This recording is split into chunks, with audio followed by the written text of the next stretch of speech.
Elder caregiving is an increasing unpaid occupation in American society. Increasing your ability to distinguish between many of the myths and facts of elder caregiving is important. In addition to separating the facts from the myths, see if you can note useful resources for aging information. Isn't the number of informal caregivers small? According to the National Alliance for Caregiving and AARP 2015 Caregiving in the U.S.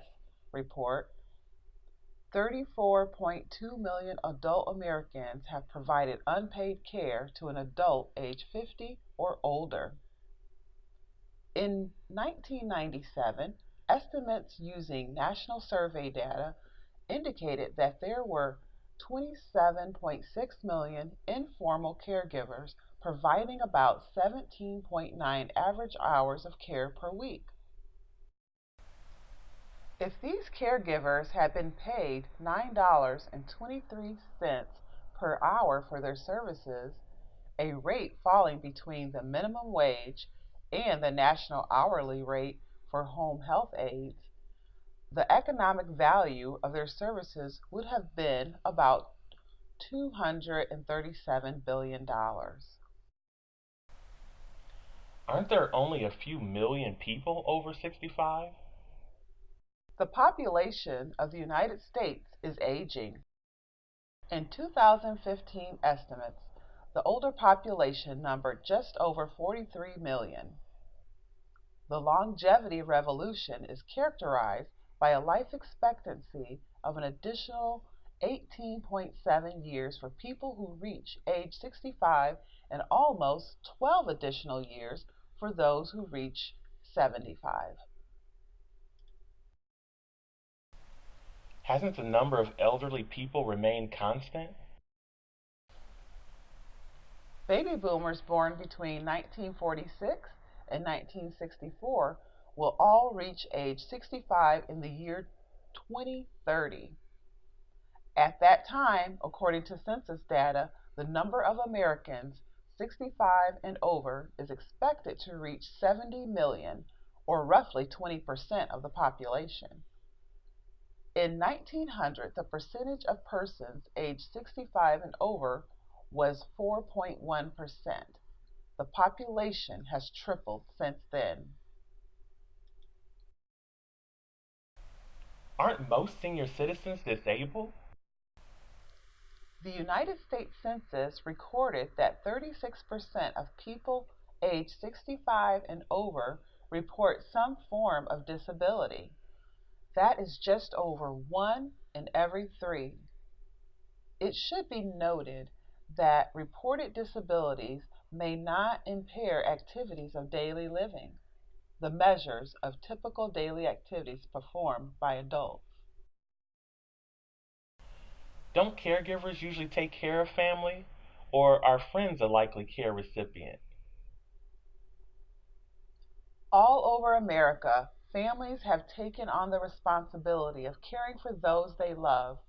The AARP explains that most caregivers are family members, parents, spouses, adult children, or siblings caring for a loved one.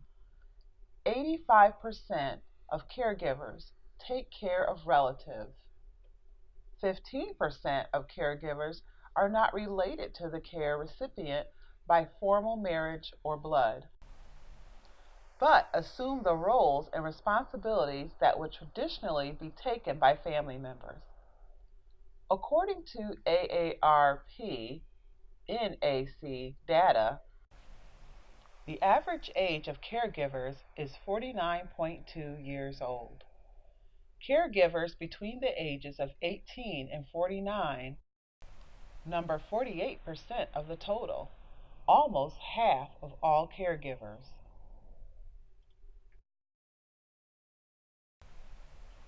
Do female spouses care for their husbands most often rather than husbands for their wives? Women over age 65 outnumber men by about 3%. Among adults with care needs, spouses are the most likely primary caregivers, but studies report conflicting results concerning whether women or men make up the majority of spousal caregivers. AARP NAC data suggests that as caregiver age increases, the caregiver is more likely caring for their spouse. In addition, adult daughters or sons may find themselves designated as the primary caregivers for one or both parents. Do older people actually have the medical conditions they complain about? The most recurring chronic conditions reported in recent studies of those aged 55 to 64 were hypertension, hypercholesterolemia, obesity, and diabetes. Diseases of the heart, cancers, and chronic lower respiratory disease are the top three causes of death for those aged 65 and over in 2014.